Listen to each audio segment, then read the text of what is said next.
You're listening to Choose FI Radio. The blueprint for financial independence lives here.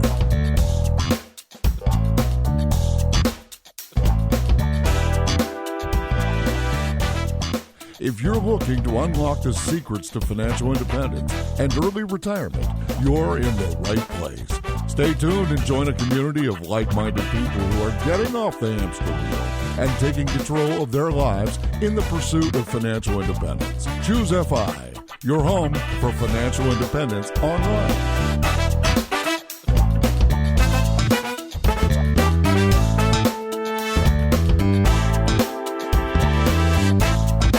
Hey guys, welcome to the Choose FI Radio podcast. My name's Jonathan and my co-host name is Brad. We host a twice-a-week show on Monday and Friday. On Monday, we introduce a new topic or idea, and on Friday, we usually deep dive into that topic. We provide our takeaways, we add in any additional feedback from our audience, and we really try to open it up and crowdsource the show. So today we're actually going to be taking some time to talk about the pension. Now, the pension poses a very interesting financial dilemma as it pertains to financial independence. Most of the financial independence calculators that are out there do not traditionally incorporate the pension into the planning. How do you do that? The pension can be wonderful, but it can also hang around your neck like a golden albatross. So we went out and we found the guy, Grumpus Maximus, who has actually centered himself in the financial independence community talking about this exact dilemma. Grumpus is coming on the show today. He's going to share his backstory. We're going to talk a little bit about marital harmony and bliss with regards to budgeting, and then spend a significant amount of time talking about how to incorporate a pension into your FI plan. It's going to be a really fun episode. Super excited to share it with you today. And to help me with this, I have my co-host Brad here with me today. How you doing, buddy? I am doing quite well, Jonathan. Yeah, this should be a good conversation. Obviously, Grumpus has been a significant member of our Facebook group for months now, and I've always seen him post and have talked back and forth, but it's nice to actually speak in person. And as you kind of alluded to there, it's pensions and the military also. We've had tons of people ask us for a guest to talk about both of those topics. And it's interesting that we got one person to speak about both. So with that, Grumpus, welcome to the podcast. Thank you, guys. I'm excited to be here. Nice. So my first question is, where does Grumpus Maximus come from? Grumpus Maximus, the nom de guerre, comes from my brother and my wife coined that phrase between them while I was deployed one time. My brother and I are both in the military, or one of my brothers and I are both in the military. He and my wife were roommates at the time, and I came home from deployment, and they had coined this term, possibly because of my demeanor once I returned or during my deployment. Unknown exactly the true origin between the two of them, but I came back and I was Grumpus Maximus from that time on. Yeah, don't get offended. Just embrace it and then turn it into a moniker. Yeah, and then, the wife goes out and starts buying coffee cups with the nom de guerre on it and everything. It's great. Wow, that's cool. So it's a whole persona now. It's not just the blog name. It is. So by the time I started blogging, it wasn't even a choice as to what my nom was going to be. It was just, hey, the logical choice was Grumpus Maximus. Well, let me just say for the record that Brad, he messaged us way back earlier in this year, challenging us on maybe, I think it was on whether or not a Roth or a 401k would be a better fit for a very specific financial situation. And as soon as I saw Grumpus Maximus at the bottom of that email, I messaged him back. I don't even think I had an answer to his question. I said, you need to go lock that moniker down on every single social media space that you can. You need to do it now. Yeah, it's funny because I did exactly that. I got it all on Facebook and everywhere else, but Twitter, somebody had already grabbed it, so I had to reverse my moniker and say Maximus Grumpus on Twitter, but everywhere else I did, and so I'm definitely locked in, I think, as Grumpus Maximus from that time forward, so I thank you for that. Yes, good little tip there. So branding's big, right? For us blogger space, it's the lifeblood of our presence. So Grumpus, I have always felt, and I feel like maybe it was my English professor that told me this back in high school, the best place to start is at the beginning. So I would love for you to introduce to us maybe your backstory, a little bit about your military service, and how you stumbled onto this problem of the pension and the Golden Albatross. Can you give us a little bit of your backstory? I sure can. So I think for the readers, or my readers and your listeners, there's probably three main points that I would point out to my backstory. One is that I grew up in a fairly well-to-do upper middle-class family in the Midwest. I could see from early on in my life, somehow, I don't know why, it was fairly recognizable to me that I was born on first base. And so I felt this calling to give back somehow. I don't know why exactly, but the military seemed like what I was meant to do in order to give back. So from the youngest age that I can remember, I always wanted to join the military. You know, the type of service or the service branch of the military kind of wavered between, where I was at the time of my life. But the military was always the number one goal for me. And part of it was that service aspect and that idea of giving back to, not only to this country that I had been lucky enough to be born in, but some other things as well. Number two would be that at age 13, weirdly enough, and I tell you this for purposes of the fact that this is a personal finance podcast, is that at the age of 13, I was involved in a horrible accident, freak accident. My body was mangled, and only through the miracle of being 13 years old and being able to recover and have a growing body and be otherwise healthy, I was pretty much able to recover from it without any outward effects.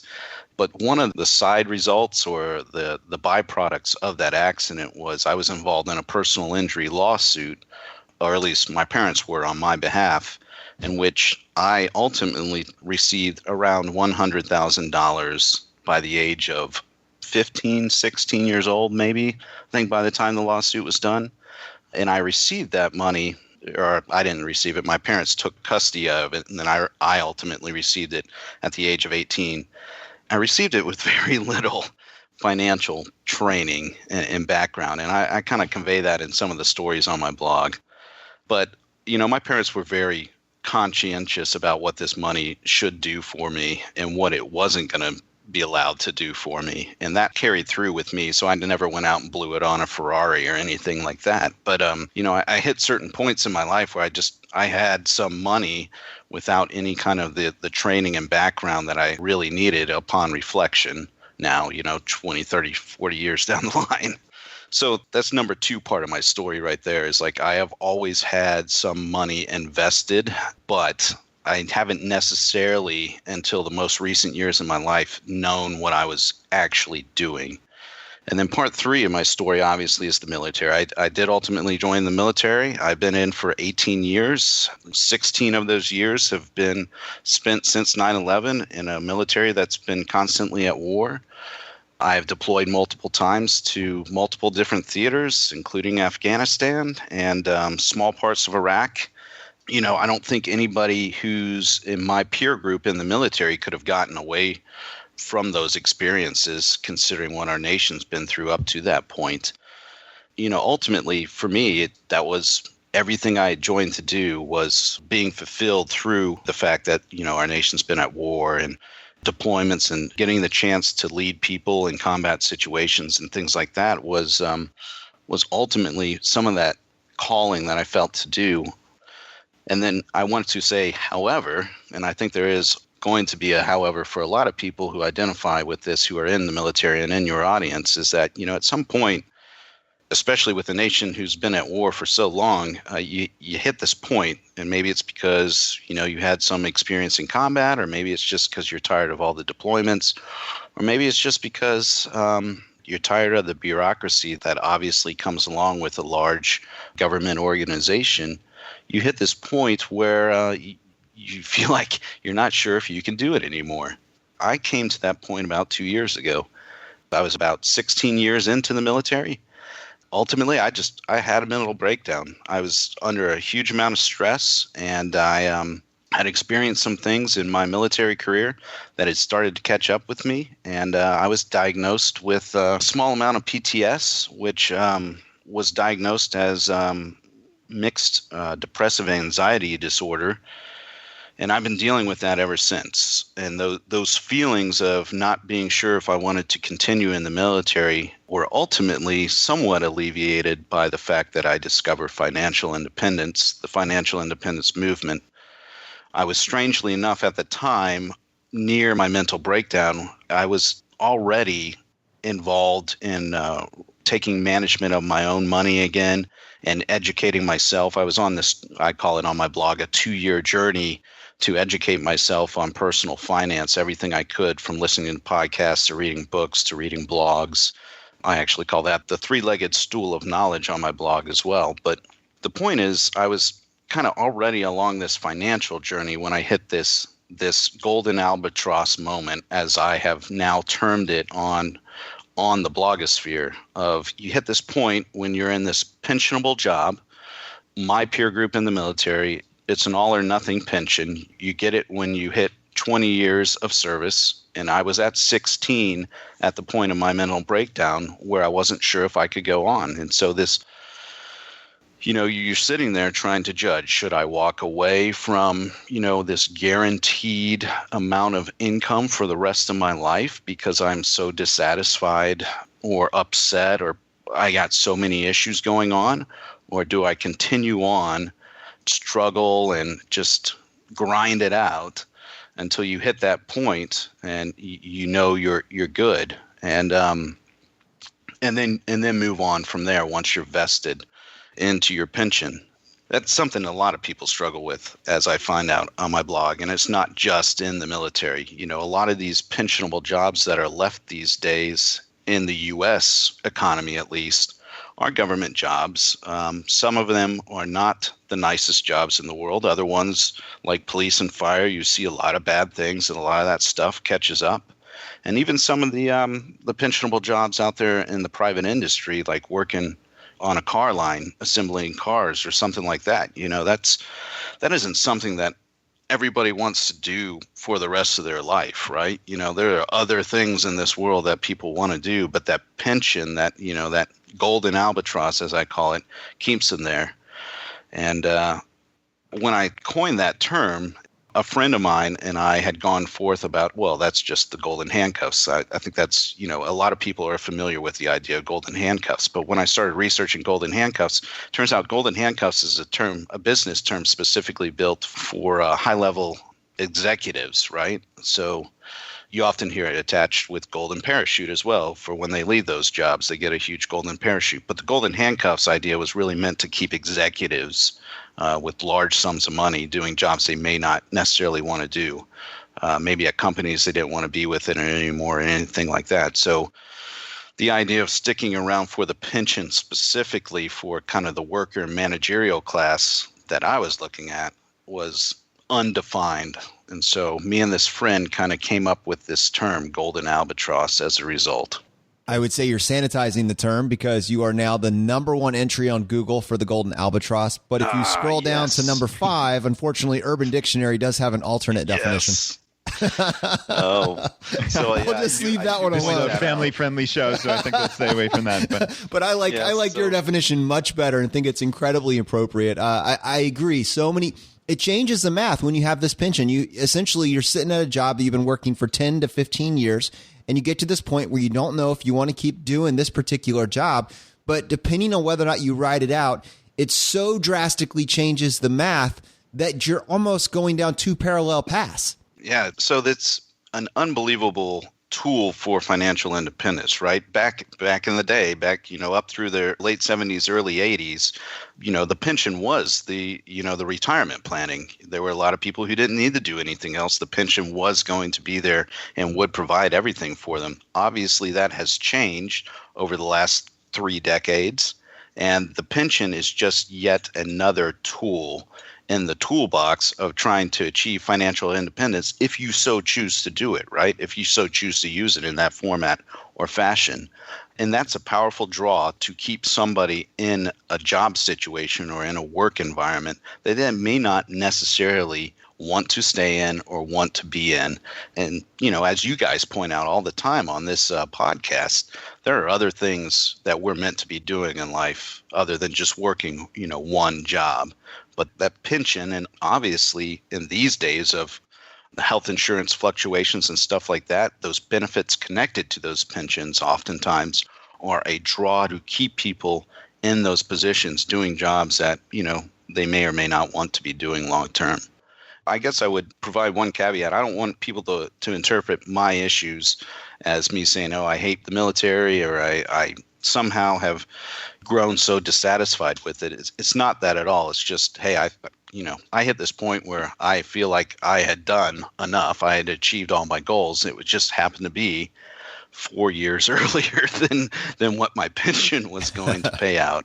Yeah, and that's an important point, certainly, is that you get to this inflection point where, okay, in theory, you'd like to be done, but you have this golden albatross hanging out there only 48 months off in the distance. I mean, that's a really short time when you're talking what potentially, if we were trying to turn that stream of income, and maybe you can give the audience some sense of what this means in dollars and cents, but if this is a $40,000 a year pension, I mean, that would be like having $1 million, let's say, right? If we're talking just the bare back of the envelope, 4% rule, right? You have $1 million, you take out 4% of it, that's $40,000 a year. Now, I'm not sure, and I'd love to hear your analysis of how you consider the value of this pension. But, just to kind of paint the picture, this is big dollars. So this is not something you can just say, oh, to heck with it, I'm going to just forego this, right?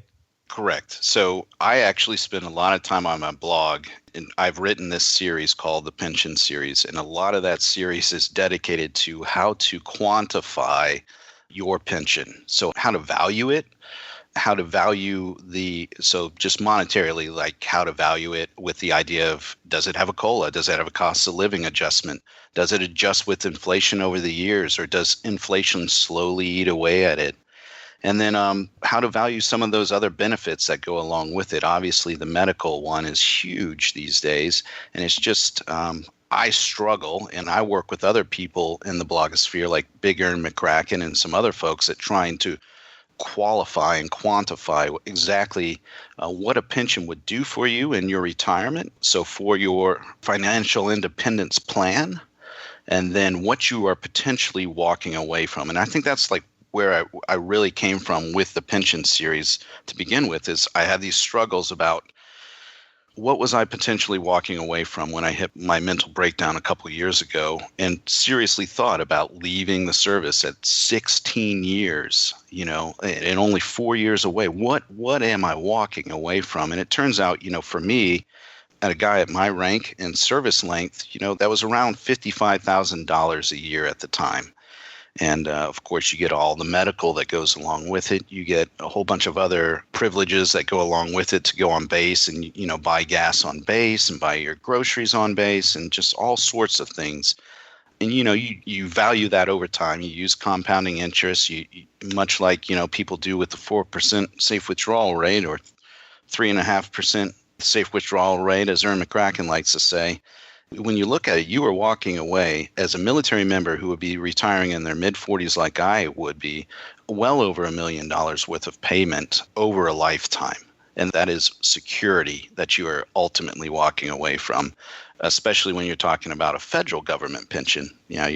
Part of the other thing I talk about in the pension series is that not every pension is the same. There is a safety issue with pensions in the certain parts of the public sector, but definitely in the private sector, that you don't have to deal with the further you go up kind of in the government scale. Certainly federal government pensions are, if I had to qualify which ones are the most safe, federal government pensions are the safest. As you start working down the state and local level, they get less safe, let's say. And then obviously on the private side, or in the private sector, there are a lot of examples out there right now of, companies that have gone bankrupt, and the pension insurance agency that the government has established has to step in, and people don't get the amount that they were planning on. So, a lot of my time, I guess, coming back to what you were originally asking in the pension series, and a lot of the reason for that I began blogging to begin with, was to help people try and qualify and quantify exactly what this pension could do for them in the future, specifically when it comes to planning financial independence. And one of the phrases that really stood out to me, and I think the header for this line was worth versus worth it, was the more than $1 million I would earn from a military pension worth the potential long-term damage I might do to my mental health if I serve 4 more years? And I think that's the other half of this inflection point that maybe isn't being highlighted by the value of this pension, is that if you are just miserable and you're in a state of misery, what damage does it do to your long-term health to grind it out, especially if you're talking about for more than a year, 2 years, 4 years? I mean, 4 years is a significant amount of time, even though in the scheme of life, it could be considered relatively short. And I imagine that part of this comes down to your support structure at home. And so I guess what I'm curious about, Mrs. Grumpus and you, what is your relationship with money like, and how has that relationship affected or had an impact on this inflection point? That is an insightful question, and I will say that our relationship with money has changed over the years that we've been married. When we first got married, there was no real discussion on money prior to marriage. We met overseas. I was stationed overseas. She's from a European country.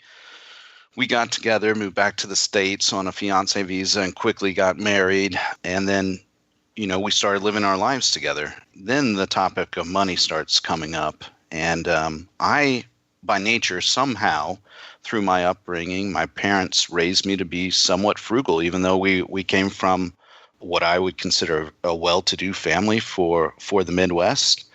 My parents weren't out there trying to keep up with the Joneses for the most part. So, I had inherited this frugality from my parents that had transferred on somehow. And Mrs. Grumpus, although she wasn't completely irresponsible, she had gone through some irresponsible years money-wise, and was carrying some debt with her.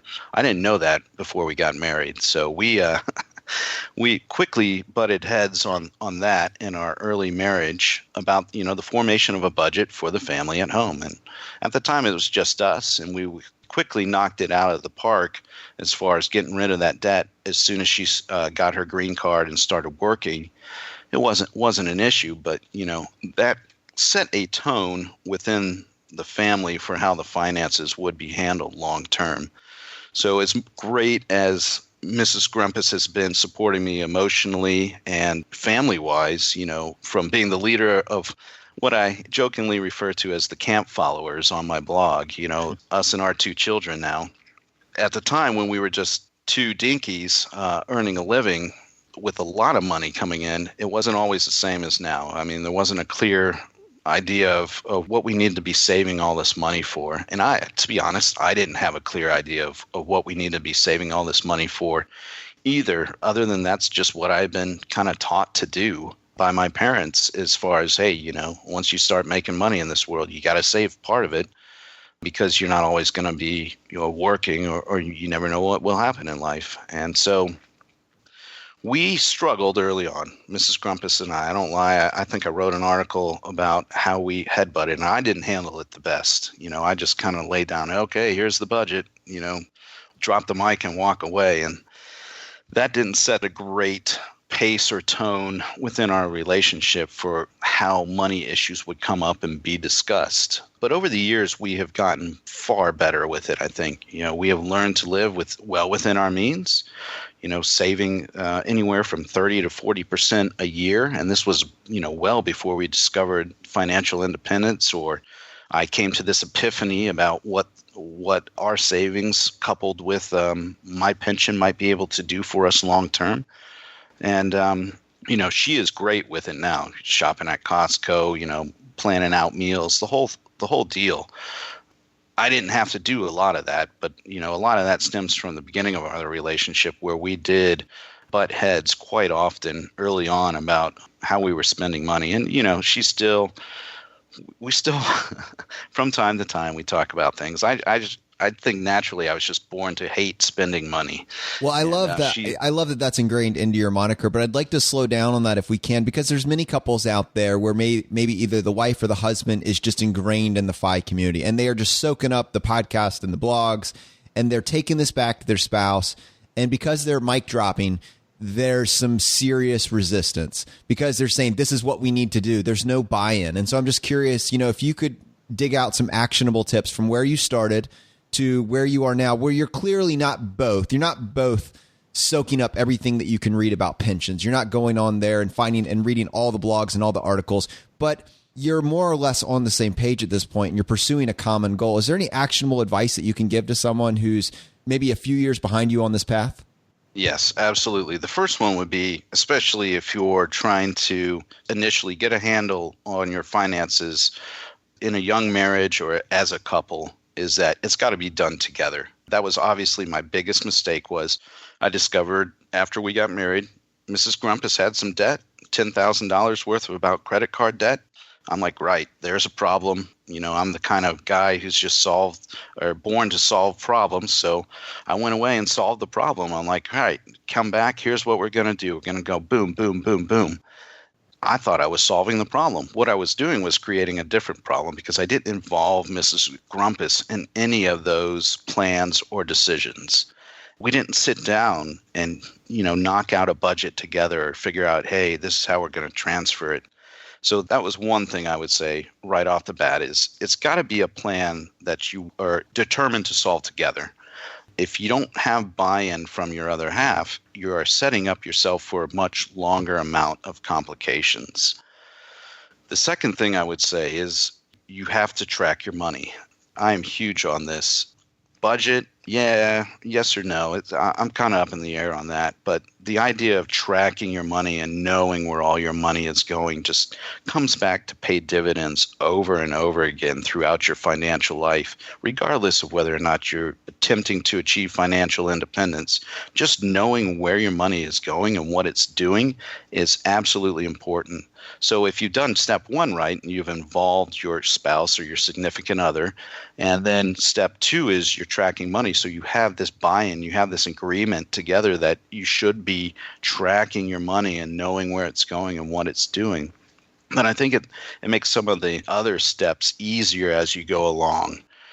Now, the headbutting that went on early in our relationship came back to bite me when I went to present this idea of financial independence to Mrs. Grumpus. She wasn't on board the first time I came out. Hey, oh my God, I've solved all our problems or all my problems. I figured it out. I'm going to continue in the military and just I'll never work again after the military's over. It's brilliant. And she's sitting there looking at me with a skeptical eye thinking, I know in her head this is what she was thinking. You're just going to sit around the house and you're going to bug me all day long. And I am not on board with that whatsoever. She's developed this life, being a homemaker that's raising two boys. It's a lot of work. So, she's sitting there in her eye like, you're going to just be this disruptor and this thing I've built for myself. And so, the first conversation about financial independence didn't go so well. Obviously, it takes multiple times for me to learn these things in life, is that maybe trying to achieve buy-in instead of just going off to solve a problem is a lot better. So the second time I presented it to her was a much better, well thought out discussion. And we have annual discussions about our finances in the family right around tax season time. It's a natural time when you've, reviewed your taxes and all the stuff you need to submit. We use a CPA because ours is somewhat complicated with her having come from Europe and still having accounts over there. So we use this natural point within the year to sit down and actually do a review, talk about finance. And so, the second time was kind of like, hey, what is your biggest fear, money-wise going forward? What are your biggest concerns? It turned out for her that her biggest concern is that she has come to appreciate a certain standard of living that we've been able to achieve throughout my military career, and she doesn't want that to change. And that was kind of a big aha point for me. It's like, well, if I can show you a way that I can retire and possibly never work again, and you could never work again if you didn't want to, you could or you couldn't. It's completely up to you. If I could show you a way that we could do that without our standard of living dropping in any significant way, shape, or form, would that make you or feel more secure about this plan I put together? And the answer was ultimately yes. If I could demonstrate a way, mathematically or whatever, that our standard of living wouldn't drop, then she was on board. So that's the third takeaway right there. You have to find out what your significant other's resistant points are to this idea of financial independence, and in my case, FIRE, of retiring early and the potential of never working again. Find out what they are and then try and address those. And if you don't, then I don't see how anybody would ever get their significant other on board with an idea like that, unless you just are such in the same mindset about everything that they don't need convincing. Yeah, I absolutely love that. I mean, first, not to play a marriage counselor, but communication is just so important. You just don't know what the other person is thinking until you literally ask, or you have that conversation and you approach it in a good-natured way, right? Not how you initially tried 10 plus years ago and basically said, here's our budget, we're knocking off this credit card debt, that's it, right? Like that to her probably felt like an attack. And, oh, my life is changing dramatically and X, Y, and Z, like that's a big thing. And it seems like a one-way communication as opposed to, hey, this is a plan that I think we can do going forward to achieve financial independence.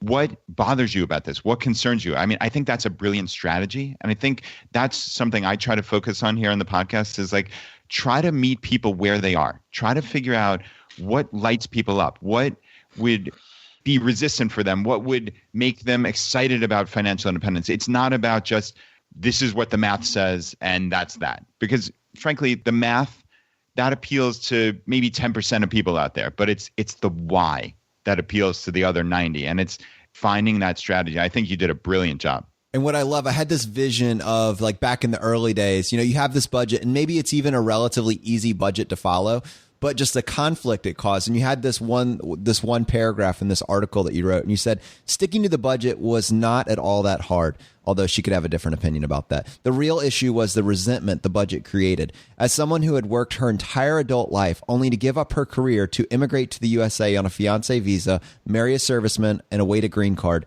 she had already experienced a significant shock to her identity and her psyche.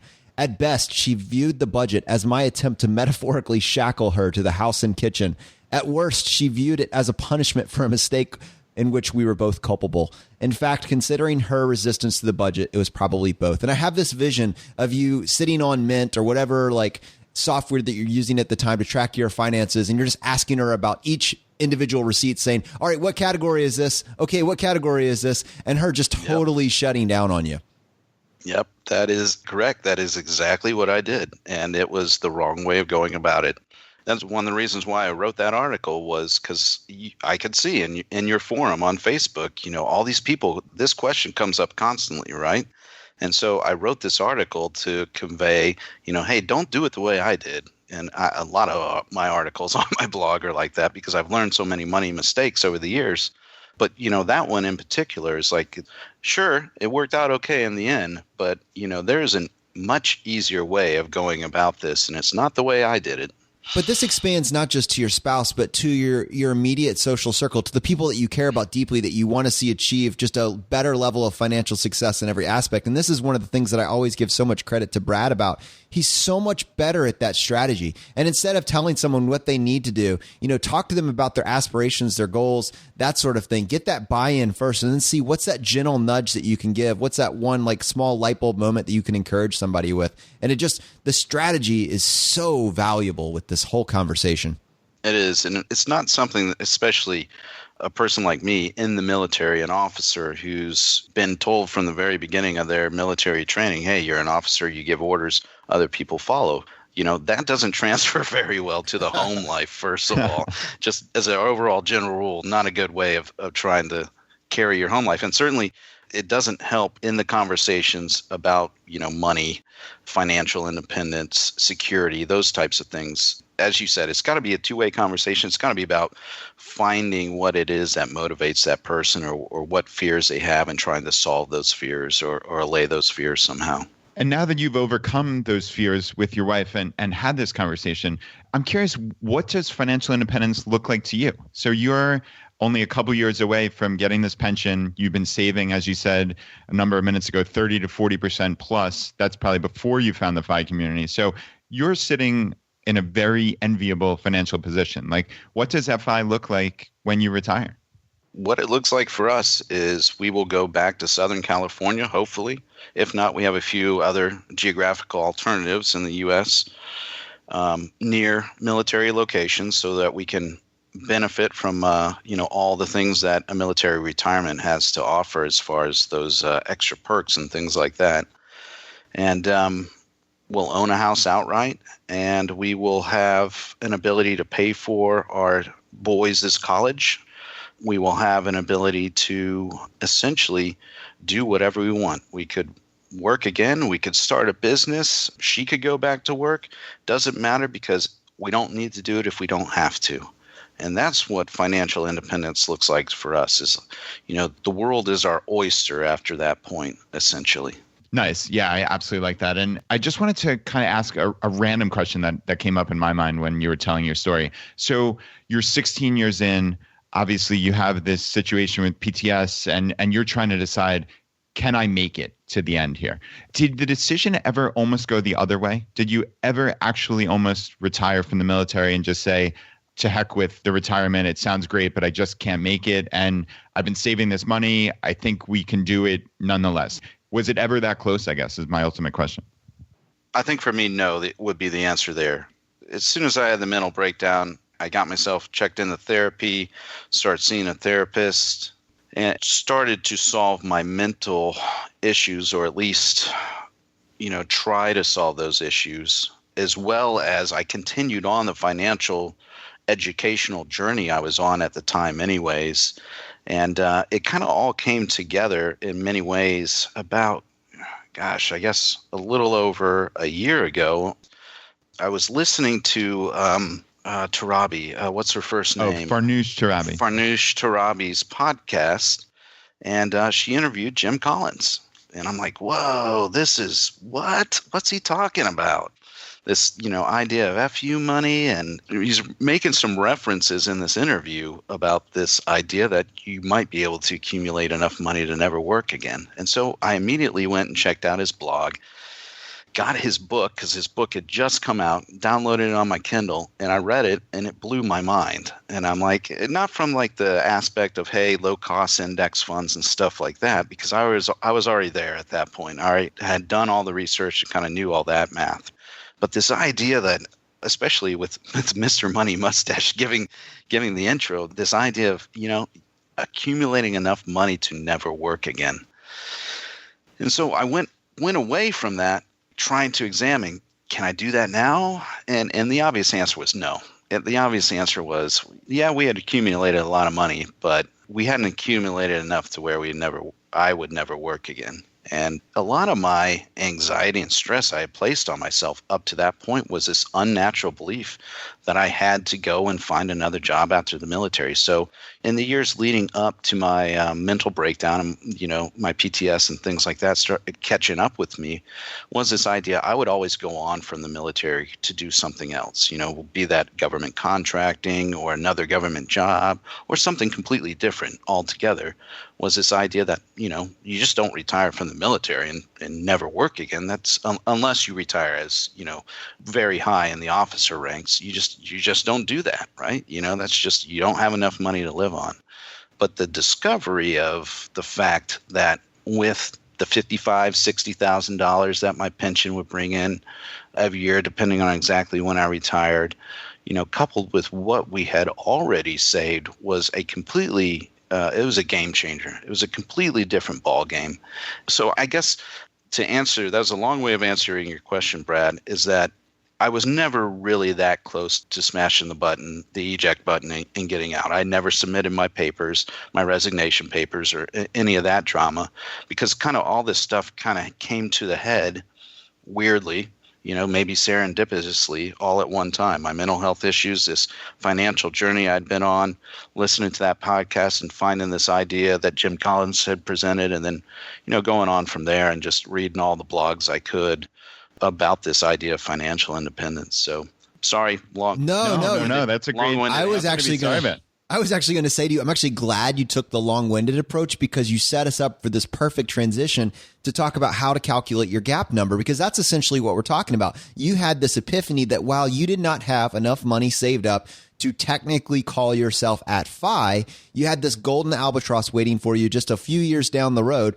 And when you added those two together, you came up with this space, and I believe you called that the gap number, right?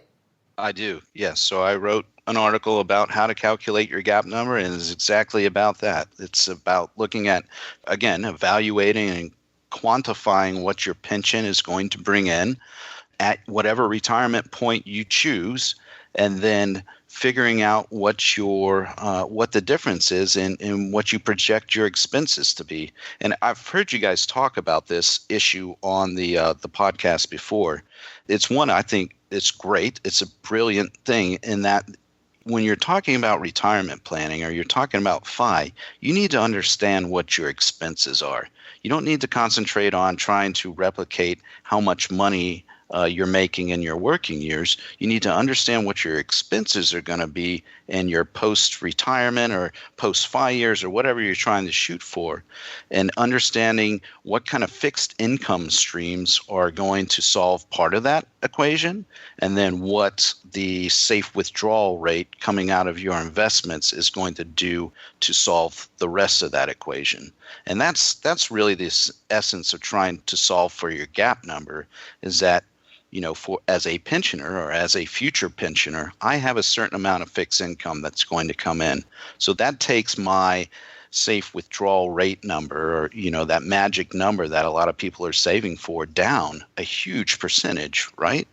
And so the gap number is just that smaller amount in between what your pension, maybe eventually Social Security, if we're lucky enough to still have that around, it's going to bring in, versus what you need to rely on in your investments and in your savings, or in maybe your side hustle or whatever else to get to your number.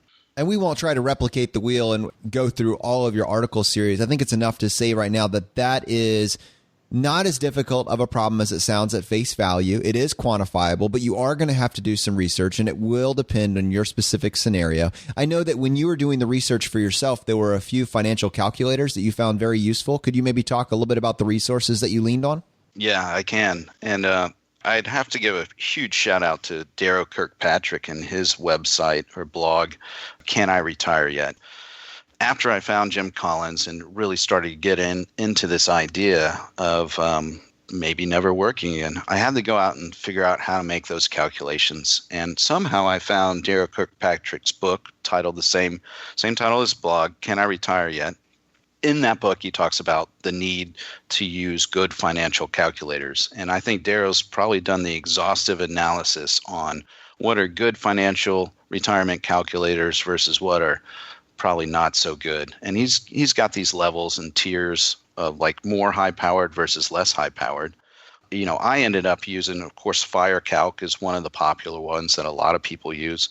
But I also ended up using Flexible Retirement Planner, which is a completely free, I think there is a paid version, but a completely free high powered retirement calculator that allows you to put as many inputs as you want in, and all the different variables that you'd have going on in your specific scenario, to include fixed income like a pension coming in, future expenses like college or whatever, and then crunch those numbers. I think that one specifically uses a Monte Carlo scenario. I won't necessarily go down that rabbit hole of how these things calculate. You can go to Darrow's website and read as much as you want about it instead. But that is what I use. So that was the next logical step for me was, I found this mind-blowing idea of financial independence and, FIRE, the retirement early aspect of that. And it then came down, hey, I got to figure out how to make these numbers work. Like you said, it's not as daunting as you think it is to begin with. I am not naturally inclined towards math. I never did well in math in school. But with the tools that are out there on the internet, it is a lot easier. And I would also say, I referenced this before, I've been tracking my money for, as long as I have been employed as an adult. So, one of the first computers I got came loaded with Microsoft Money on it. I've been using that for decades. And then, I transitioned to Quicken and Mint and Personal Capital now. So, you have all these tools out there that makes that process so much easier than when I was doing it back in the Microsoft Money days. But the bottom line is I was always tracking our money. And so I was quickly able to transition all that knowledge I had once I found this mind-blowing concept of FI into making the calculations, right? And to being able to actually see on a spreadsheet exactly what it would take for us to achieve our goal, or at least my goal at the time. And then that allowed me going back to our previous part of our conversation, that allowed me to go to Mrs. Grumpus and be like, I've done these calculations. I think we can do it. I think we can hit your goal of not having our standard of life drop because of all these different things that I'm looking at here on this spreadsheet. No, just kidding. What I think is so interesting about that is you latched onto the value of tracking your income and to some degree your expenses at an earlier age. But it sounded to me like you didn't have the light bulb on, oh, wow, I should really understand how this pension works until much later in your career. Oh, yeah, I did not. And I think many military people, I can't speak to other pensionable communities, but up until recently, until the new retirement system came in, the older retirement system that I'm under, 3 high, hadn't changed very much over the years. So everybody just kind of had this general understanding of how it worked. But I had never specifically looked at the details. I had never specifically looked at all the benefits and all, like exactly how does retired military medical work and how does dental work and all that. I never done that, right? So I had to go away and do all that research. I had to go and kind of bring that back into my projections for our post-retirement life and, what those meant from an expense point of view, and then what that meant as an income point of view as far as the pension paycheck and stuff like that coming in. So, I'm guilty. I'm sure plenty of other people are too, but, I'll be the first to stick my hand up in the air that I served over 16 years in the military before I ever bothered to do the research on exactly the benefits my pension potentially would pay and bring to me. So I just want to highlight almost an actionable tip because we have a significant percentage of our audience that is in the military in one form of service or another. I wanted to take a second to highlight, could you maybe express to them the value of understanding how your pension works, not just when you're about to get out, but from the beginning? I mean, do you feel that if you had understood how the pension works from the beginning and you tied that to your understanding of what your expenses were and what your income, if you put all those together, do you think your plan crystallizes much sooner and it gives you a more clear direction for where your future is headed? Absolutely. There's no doubt in my mind that had I done that earlier on, I would have had a much clearer goal, or an idea at least, maybe not as crystallized as a goal, but at least a much clearer idea of what exactly we were saving for and what our money could be doing for us, as opposed to just, once I retire at 20 or 25 or whatever, I got this pension and, probably going to have to go to work again because that's what everybody does. That was not a clear goal. That was not a clear understanding. Actually, as I've done the research into this pension series that I have written, it actually turns out there are institutions out there that have studied this, and they find that very early on in people's career, there's just this natural tendency for them not to focus on what the retirement benefits are, just full stop, not even pension, but just full stop. And, as they get more longevity into their career, obviously, that comes more to the forefront. If you could somehow shift that mindset from later in the career, like where I was, and shift that up a decade, I think you are in a much better place than you would be otherwise. I don't see how you could not be. Do you think a lot of people entering the military intend to be there for 20 years? Do you think that's part of it? And if this education was brought up a decade, like you said, would that factor into how long people do serve? So, Brad, the statistics don't bear out. I'm sure a lot of people come into the military thinking they are going to do a full 20 and earn that retirement. And a lot of people in my generation probably did that as well. But the statistics just do not bear that out. There is an overwhelming amount, I think it's up in the 80% range, that get out before they earn their pension. For whatever reason. Maybe they were only ever going to serve four years and get out to begin with. Or maybe they got somewhere along the way and decided this wasn't for them.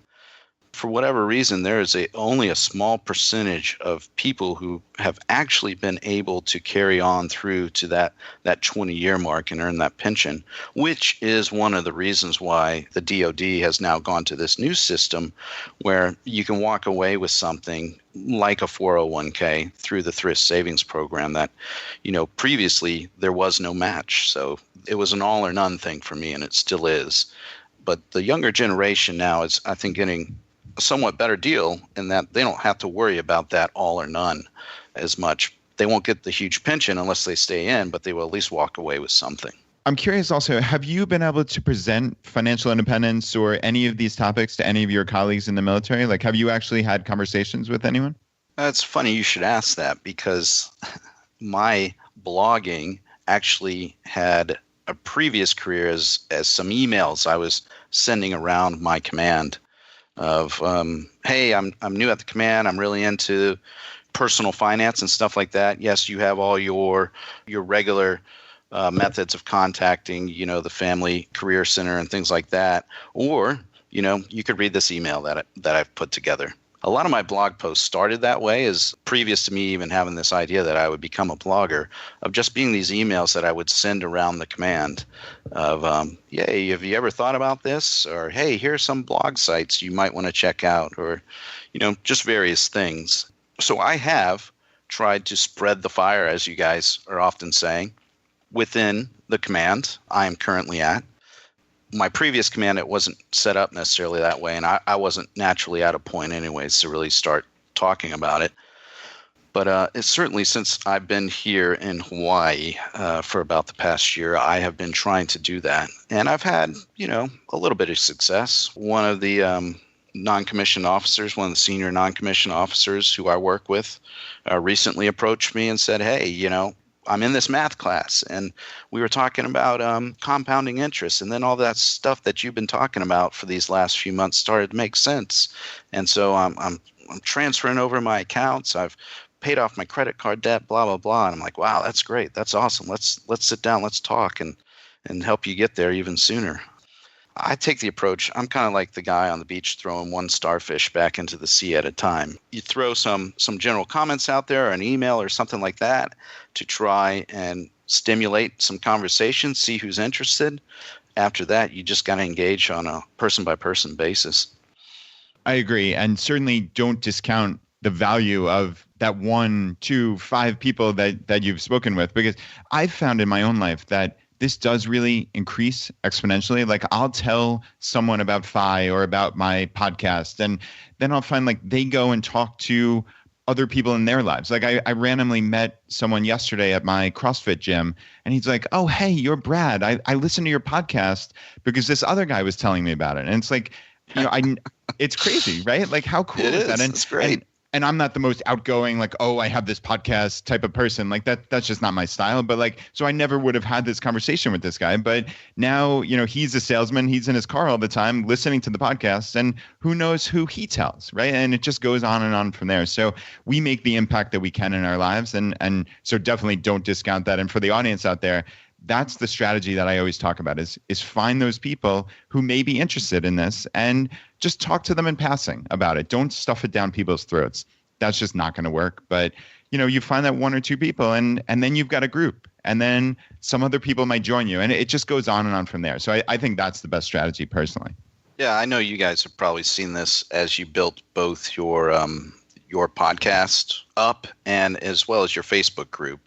You hit this tipping point, right? And not to say that I am anywhere within the realm of the followership, nor would I be, talking about pensions so much. But it has been interesting for me to see, especially since I took a cue from you guys and developed a Facebook group to go along with my blog. For the longest time, it's probably about 20 readers and me just sitting around talking about pension stuff. And lately, for whatever reason, that membership has started to grow because maybe your word is spreading, and then through the Facebook group and stuff like that, whenever pensions come up, there's this blogger Grumpus Maximus, he's always talking about pensions. And so for whatever reason, you see these things start to grow slowly over time initially, and then exponentially grow from there, right? It really is cool. So I'm curious, Grumpus, since you've been tracking this, you have your pension in place, how much longer till you reach financial independence? So my goal right now is 3 years, 4 at the outside, depending on, I'm sensitive to conditions of the market and things like that. So I want to leave myself a little bit of a window, but 3 to 4 years, that's the target. Awesome. And yeah, I just have one last question. This is kind of like back of the envelope math, because people ask me this all the time, how the interplay works with the pension, your expenses, and any net worth you have saved up in the market, et cetera. So let's just say, for argument's sake, I think you said your pension is going to be about $60,000 approximately, and your yearly expenses just hypothetically were $80,000. And we're not going to talk about inflation or anything like that. This is just simple back of the envelope. The gap then would be $20,000, right? The $80,000 expenses less the $60,000 you have in pension. Is it as simple as saying, okay, you have this $20,000 gap you need to make up. You multiply that by 25 or whatever your safe withdrawal, but we'll just use the 4% rule of thumb. Multiply that 20,000 by 25 to get a $500,000 pot of money. And I can then withdraw 4% from that 500,000. There's my 20,000. I ride off into the sunset, and I'm financially independent. Like, is it as simple as that? And of course, I know you have this long series, 8+ parts. So obviously, simple. I'm using kind of tongue in cheek here. But like, if someone was looking for back of the envelope, could they use that, or is there much more to it? Yeah, you're spot on, Brad. You hit it. In general terms, you just described everything that I've been trying to describe over the last hour. So great job. Wonderful. That's awesome. Oh, we'll just put a little skip the timestamp at the beginning of the episode. All right, just go listen to this part and then you're done. You don't have to listen to me waffle on. You don't have to. And hey, obviously, Brad, you're trainable, right? Well, you know what? But I mean, that's great. I'm thrilled about this because I don't know anything about pensions. And, people ask me that question. And if I can summarize it just from learning what I've learned from you over the last hour, then that's wonderful, right? Like that's a big win because I was coming in with no information. And that's how I would come out conceptually from this. So hopefully the audience took that away. And then when I was able to summarize it, then that's the bow on this. Yeah, it's, depending on when your pension kicks in, for a military pension that kicks in right away and some other government pensions at various levels of government that kick in right away, it is as simple as that. What I love about this, and tying it back to the Todd Tressiter episode from several weeks ago, is that's the level 1 understanding right there. The level 2 understanding is where you go and you dig through Grumpus Maximus's content. Grumpus, what is the best way for people that do have a pension and need to figure out how do I add into this the fact that it's not indexed for inflation, the fact that healthcare isn't baked into this, the fact that I have very unique circumstances about when this is going to land? What's the best way for people to reach you? So I'm on grumpusmaximus.com. That is many thanks to you guys for encouraging me to go out and secure that domain. I'm also on Facebook under my nom de guerre as well, Grumpus Maximus. I run a Facebook group. It's called the Golden Albatross / Golden Handcuffs, where we talk about all these pension issues in depth as well. Or you can email me at grumpusmaximus@grumpusmaximus.com. Awesome. Well, normally that would be the end of the episode, but on our show, we like to give you the chance to tackle the hot seat. Are you ready for this? I am so excited for this. In a world drowning in debt and rampant consumption, trapped by the chains of lifestyle inflation, these questions highlight the secrets of those who have broken free. Welcome to the Choose FI Hot Seat.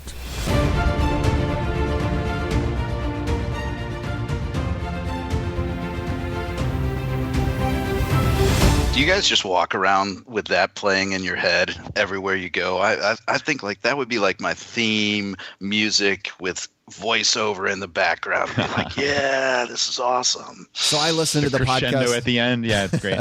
I listen to the podcast episodes after they get published, usually with my wife, and I never skip through that. I don't blame you a bit. It is one of the best parts of the podcast is hearing that. All right, question number 1, your favorite blog of all time. Yeah, so my favorite blog of all time, since a lot of people have said Jim Collins in the past, I'm going to go with Daryl Kirkpatrick's Can I Retire Yet? Because that was the one that really allowed me to start getting into the details and calculating all these things that we've been talking about in order for me to figure out that, financial independence and early retirement for me is possible. It is not this mythical thing. It is, and Darrow is a great example because he is an early retiree, didn't rely on a pension to do that, but has just a huge number of resources on that page. He's been blogging for years, and so that's my answer. CanIRetireYet.com, one of the best in my opinion. It is definitely a goal for 2018 to have him on the show. Yeah, he doesn't do too many podcast interviews from my understanding. So he's one of my two main mentors. I have to give a shout out to Doug Nordman, Nords, who is the original military financial independence blogger. And he just happens to be here on Hawaii. I'm stationed in Hawaii at the moment. So we got together in the very early days of my blog, and he's been mentoring me along, but he did an introduction for me to Darrow, and both of those guys are great. But I think Darrow spends a lot of his times outdoors and enjoying the retired life, much like we all talk about. All right, question number 2, your favorite article of all time.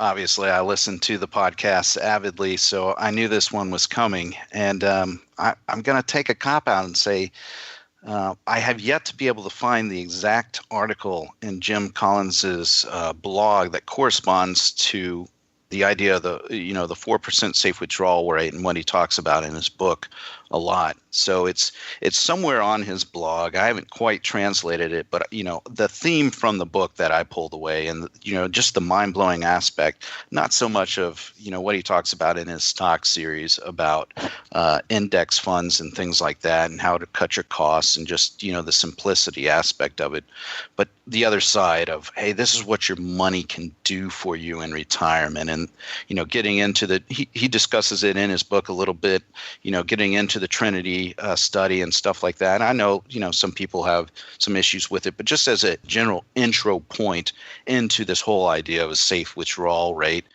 I'm sure it's on his blog somewhere, but it's definitely the way he draws it out in his book was what I remember most. I think that's part 13, the 4% rule, withdrawal rates, and how much can I spend anyways. Dude, that is impressive knowledge. Agreed. I just bookmark his entire stock series in my mind for quick reference. All right. Well, you guys got him on the podcast so many times. I'm sure you can just give him a call. You probably have him on speed dial, don't you? If we had like the bat phone from the 1960s show, yeah, I would totally have that red button inside the statue. That would be to Jim Collins, no doubt about it. And Jim listens to every episode, so he's listening to this, which is great. Well, I'd love to meet him someday. All right, question number 3, your favorite life hack. I've given this a lot of thought too, and I don't know if this qualifies as a hack or not, and we've talked about it extensively already, but just tracking your money and having an understanding of where your money is going and what it is doing.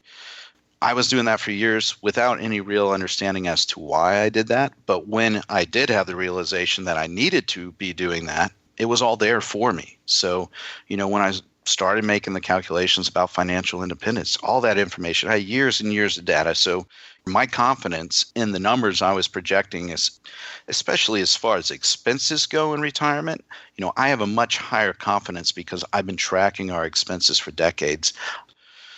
I don't think there's going to be some huge fluctuation between what we do, now versus retirement, because I have this understanding because I've been tracking our money for so long. So I'm not sure it's a hack, but definitely you got to be doing that.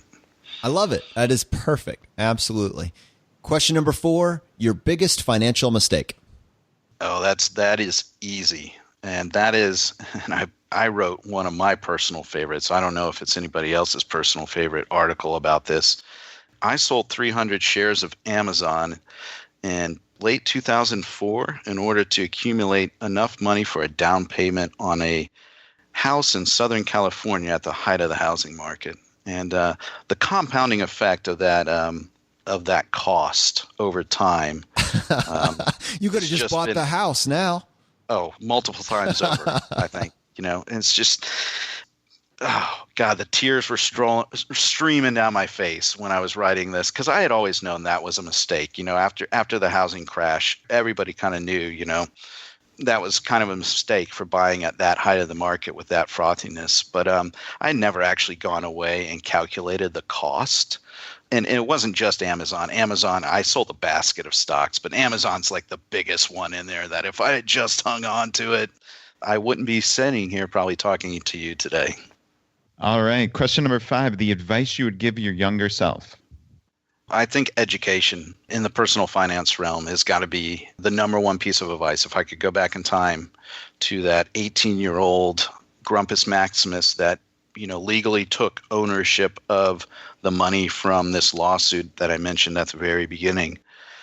And, explained to that person, hey, I know it's hard to imagine, but if you can just educate yourself enough, if you can read a book or two, if Your Money or Your Life or some book that was popular, maybe like The Millionaire Next Door at the time, at least touch on this issue from time to time instead of walking through your life ignorant, thinking you know what you're doing with money when you really don't. That would be my biggest piece of advice. And just out of curiosity, since you did bring up the $100,000 earlier, I really wanted to ask, but the conversation moved on. Like, did you spend any significant portion of that frivolously, or did your parents keep an eye on it, or was it just yours and you theoretically could have done whatever you wanted? It's more the former. My parents, up until the point where I legally took custody of it, definitely there were certain rules. I could maybe withdraw a little bit to buy a used car when I needed it. I did that. Education was definitely an allowable expense. I financed my master's through that money, and that, to be honest, was probably the best money decision I ever made. Didn't know it at the time, but just, from life experience where I went overseas to study and get my master's, and it was just this great thing. So there were within limits, there were certain things I could spend that money on. But by the time I had gotten into the military and moved on from there, that money was mine to do whatever I want with. So obviously, I'm sitting there thinking I'm day trading and buying stocks on my own. And I'm just lucky I didn't, this is a family friendly program. So I'm lucky I didn't blow that money, right?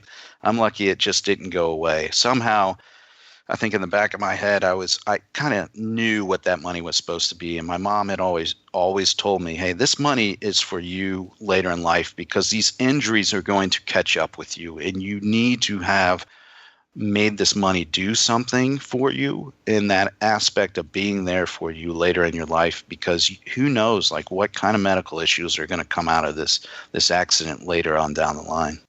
Yeah, I mean, that's brilliant advice by your mom, and to think long term. So yeah, I mean, that's a little FI lesson as a 18-year-old. So that's really wonderful advice. Brad, when he started that story, at the beginning of this episode, talking about how he got that windfall from this, horrible accident, I was convinced that that story was going to finish with the money being blown. So kudos to you and your parents for having used it for a good purpose.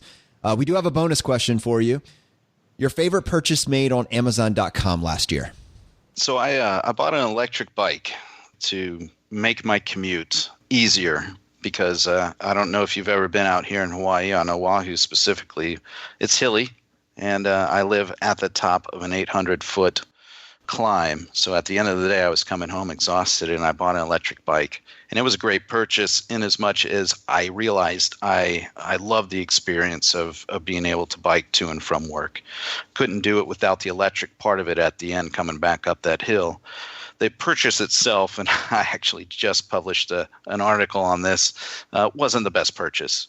But I've subsequently gotten a newer e-bike that can actually take the amount of punishment I'm putting it through.